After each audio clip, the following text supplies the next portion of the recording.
Welcome to the NBA Coast to Coast podcast brought to you by thelines.com. Coming to you from the West Coast, Josh Lander, joined by Nate Weitzer. He's on the East Coast. And we're rolling through play-up props here after a little break in the NBA on Tuesday. Got 11 games on Wednesday to roll through here. We'll also have best bets up in a separate episode, so make sure you check that out and subscribe to that page so you don't miss either of these episodes. We're bringing you each and every weekday moving forward this season. Also, I want you to head to thelines.com. Should let you know about the wonderful partnership we have now with BetMGM, so you can go ahead and get $1,500 in bonus bets if you are a new user. Once you jump in there, also get a free $50 no matter what to bet with using the code LINESYT50 as you see there. So make sure to jump in on that. Get you some free money if you don't have a BetMGM account. Nate, let's go ahead and get right into your first play-up prop here. We're fading the kid, Tyrese Maxey, in this one. Yeah, take the under on 37.5 PRA for Tyrese Maxey here.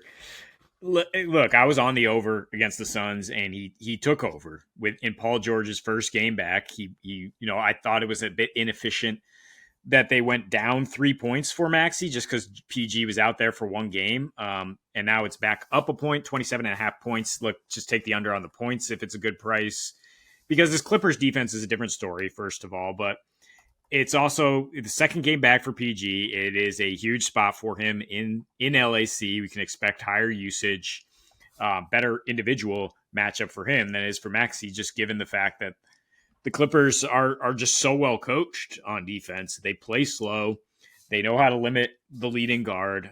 We saw him go for 26 and 24 against the Clippers last year in March. Maxey did with no Embiid out there, and obviously no secondary scorer like Paul George by any means. Like, it was a skeleton crew in March, and only 23% usage in 44 minutes. So even if he's out there for a ton, like I don't see him putting up a ton of stats the way he has in other games. Like, the rebounds and assists have not really been there either, and that's at 9.5.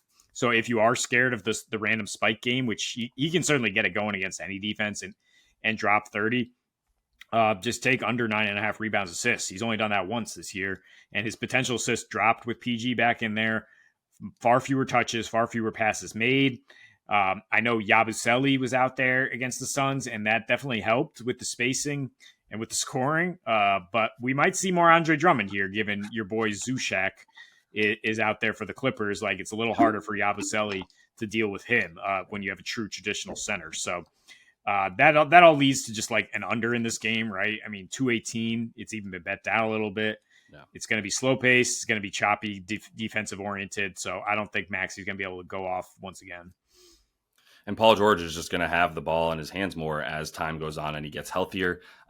Seems like he's probably pretty good to go now. I didn't hear much about a minutes restriction for Paul George either. He's up at 20.5 points. He opened last game at about 16.5 because it was made obvious that he was going to be, playing fewer minutes than normal in this last game. Did get capped there at 28 minutes. So it makes sense that as he continues to increase, I mean, he's a lot more like James Harden, and people might want to admit in some ways, at least on offense, the way he takes the air out of the ball, not necessarily the way that he needs a screen every time, but point being, like, he's going to have the ball in his hands. And that's going to take away from Maxey. I bring that up because Maxey with Harden was a much different player than Maxey without Harden. When the ball has the air taken out of it, then Maxey's a little bit less effective. So I think this is a good spot to go ahead and fade him after a big game against a team that's terrible guarding point guards in the Phoenix Suns, which they have been since they got their big 3 or 2 or whatever they are right now.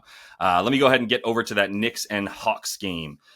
Nate, what if I told you that the New York Knicks are second to last in allowing power forward assists? Isn't that crazy? It's kind of random, but the fact that they're second to last in allowing assists in any position is crazy. So I'm taking the opposing power forward here. Jalen Johnson, over 11.5 rebounds and assists. That's juiced to the gills now. I would still take it at 12.5 if that's the only thing available to you. That's the last number that I would play there at 12.5, probably up to about minus 115, or I should say down to that number on the odds. So with the rebounds and assists for JJ, I don't know how I feel about the points, so I left him out. The Knicks just still a pretty good defense, limiting points at the very least because they're playing so slowly and taking so much of the shot clock off when they're on offense. But if you look at Jalen Johnson, he's just so important to this team now. I think it's become too obvious. Bogey is out. This would be a little bit scarier with Bogdanović in. But I did my due diligence to see what it was like with Jalen Johnson when he's on the floor with and without guys like Bogey. Onyeka Okongwu is playing in this one. He's missed a couple games this season, so I wanted to make sure there was no weirdness there with JJ's averages is. Is Onyeka affecting him? Whatever. And then the same concept for DeAndre Hunter, who is questionable. DeAndre Hunter, I can go ahead and dispel any notion that it matters that much, although there's a slight uptick for Jalen when DeAndre Hunter is out. That is very, very slight. Like I'm talking like 0.3 rebounds and assists per game. So that doesn't impact me too much. Okongwu definitely impacts the rebounds a bit more. About 1.5 fewer with Okongwu on the playing last season. But last season's numbers for JJ are not the thing that I want to rely on the most anymore. I really think with Bogey out, he's the second option. Like Dyson Daniels might be the 2. JJ is the secondary ball handling, scoring playmaker. That is his role now with the usage that he's getting, second most touches on the team, and super active in the transition, etc. He's got 10 potential assists per game right now, averaging 5 a game. He's gone over in 6 of 8, and there once again isn't entirely too much correlation, especially this early in the season with like Hunter's in, Hunter's out. What are his numbers? It's still the same dude. He has the same level of importance. He even got over these numbers with Bogey playing in the first game, and obviously Bogey's out in this one.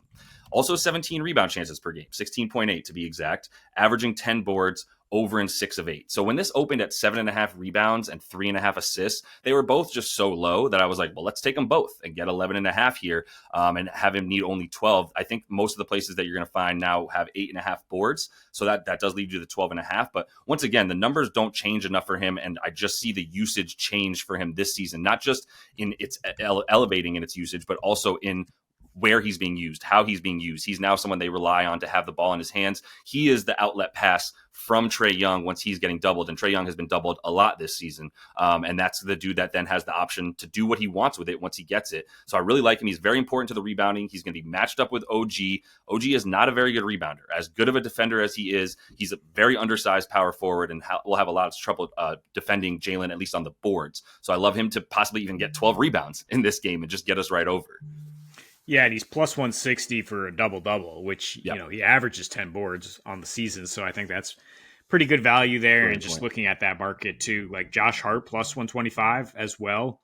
And both those guys in the running for top rebounds leader for this game. But like, I think Josh Hart could have a real nice game here against an up and down Hawks team Sure. that is going to miss a ton of shots. He had 3 straight double-doubles before going under it at Detroit, at Houston, and now it's just a much different situation at Atlanta.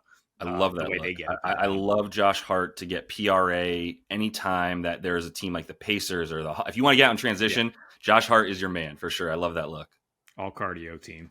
Yep. Let's hope this game is up and down. The Kings and the Raptors out in Sacramento, immediate rematch of their shootout. Total is 238. So let's get a few players involved here. If you can't quite choose between their props, let's take Barrett and Dick, 20 plus, 15 plus, and then DeMar DeRozan also 20 plus. Gets you about plus 120 odds. Look, with RJ and Grady Dick, there's nothing else on offense for the Raptors, right? So if they're even remotely in this game, even if they're getting blown out, those guys are going to have like 33% usage. And we get a little bit of value on RJ. I think if you're taking one prop here straight up, it probably is just RJ to get 25 points, just because his usage rate has been insane. I mean, since Scotty Barnes went down, 33% usage, averaging 28 a game, coming off a 5 for 21 shooting performance, where he still was about 20 points though, because he had to keep putting him up, and he didn't even shoot well in that game against Sacramento. 31 points, though, 10 on 26 field goal attempts, a season high 34% usage. DeRozan, on the other side, also season high 34% usage, because these teams are bad defending the wing, both of them. But you have De'Aaron Fox and Davion Mitchell, old teammates, going head to head there in the backcourt. You have Pirtle and Sabonis. That's a tough matchup either way. So I expect more of the same. Like while they just saw each other, like I think both these wings are going to have success again. And then Grady Dick, I mean, 15 points is something he's done now 8 straight, even when they haven't been this shorthanded. And now that they're shorthanded, they're just completely unleashing him. Everybody's like shrugging their shoulders, like, we did not know this guy was this good, like this versatile. He's not just a spot up 3-point shooter. He's going to the basket. So 15 points seems to be the floor for sure. Even if he does have a little bit of regression, he's only failed to do that once this season. And lately he's been going way over. Going crazy. Grady Dick didn't have a full-blown NBA contract into next season. until after like game 3 of the season when he put up 25 points on the Timberwolves in 30 minutes. He was potentially destined for the G League again this season. And then everybody goes down and he blows up. And the thing that Grady Dick is doing that is not being talked about that much is averaging 5 free throw attempts per game.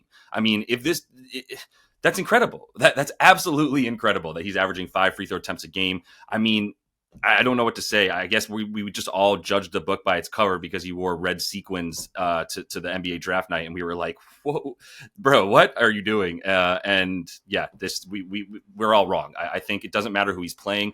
He's playing a team with spot up shoot that gives up a ton of spot up shooters in the Kings. I think the Raptors are able to continue hanging around games with their offense, but points and overs are a good play for anybody in that one. So let me close it out with the stinky game of the night, as we talked about in best bets, but we still like the Pacers to handle business against a struggling Magic team. I'm going to take Tyrese Halliburton and his points and assists, 2 for 2 betting on Halliburton this year. Took his under against Boston, took his over against the Orlando Magic in the last game that they played. Orlando struggles versus point guard points historically, dating back to last season, the season before, but they never struggled to the assists until now, where they're allowing the most assists in the league to point guards. That is not a statement that I thought I would make very often moving forward. And right now it seems to be the case for them. Even with Paolo in there, they were still giving up stuff to point guards. They're also allowing the 5th most points per game to point guards, which is normal and something they did last season because they don't double the ball handler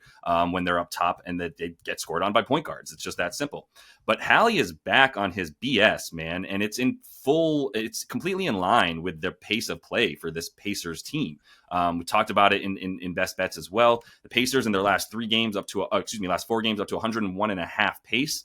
In their first 4 games, they're at a 98.4 pace. So they are picking things up. They've won those games since they started picking up the pace. The offense has gotten much better. When they hurried up Dallas and made Dallas look uncomfortable in a way. I mean, look, granted, Luka had 15 assists, but it was still out of the norm for what the Mavs want to do, which is get that half-court offense going and occasionally get into the fast break. But that game was played at 106 pace and put up, 261 or something like that in that total between those two teams. So when the Pacers showed that they were able to do that, and Rick Carlisle probably knows a thing or two about that Mavs team, obviously, having coached there before the Pacers, then, that advantage Pacers, but there's clear correlation between wins at 104 pace this season, losses at a 98 pace as well. So there's clear correlation there, and Hallie running up the pace is crucial for him. He was in 9 potential assists on 3.8 assists in those first 3 games because that half-court offense is okay at best, at actual best. But when they got out into transition, now in the last 4 games, 19 potential assists per game, 11.3 dimes in that time frame. And this opened still at 8.5 assists for him. If you can still get 8.5 assists, great. If you can get over 9.5 for plus money or a double-double for the kid, I don't think that's a bad look at all for Hallie at this point. The shooting is coming along with it. I don't love needing him to score like 20, but his points prop is at 17.5, and that's going to be a beatable number this season. I imagine that within the next month or two, he'll be up back to about 19.5 points per game like he was last year before he got hurt. So all this is just leading me to go, all right, yeah, Pacers are realizing what it takes to win, and that's Hallie at the helm playing at a very fast pace. Yeah, and the Magic have also upped their pace lately without Paolo, which is something I talked about. Yeah, in liking the Pacers in general and liking their offense. And then you got to like Hallie if this is going to get more up and down and he doesn't have to work in the half court as much against Suggs. Like, yeah, that's great for his stats. Yeah, the blowout factor, we'll see, but like I could easily see him getting 15 assists and then winning by like 30. Like that could be a scenario here where the Magic just have nothing to counter with. So I mean, he's going to put up stats even if they do run away with it. Yeah, 100%. I'm a little bit less worried about the runaway blowout with just the stinkiness around this game, but I'm not sure who's going to score for the Magic, man. So if the Pacers just put up their points, they realize an 85 offensive rating for the Magic, just run them out the gym, bro. They're not going to match your points. They're not going to be able to get to 110. So just get 110 or 115. Up that pace and we'll be good to go. But that is all the time we have for you in Play of Props. Also have best bets up, as we mentioned, in a separate episode. So make sure you check those out and subscribe to that page so you don't miss any videos moving forward this season. And until we see you next, happy betting.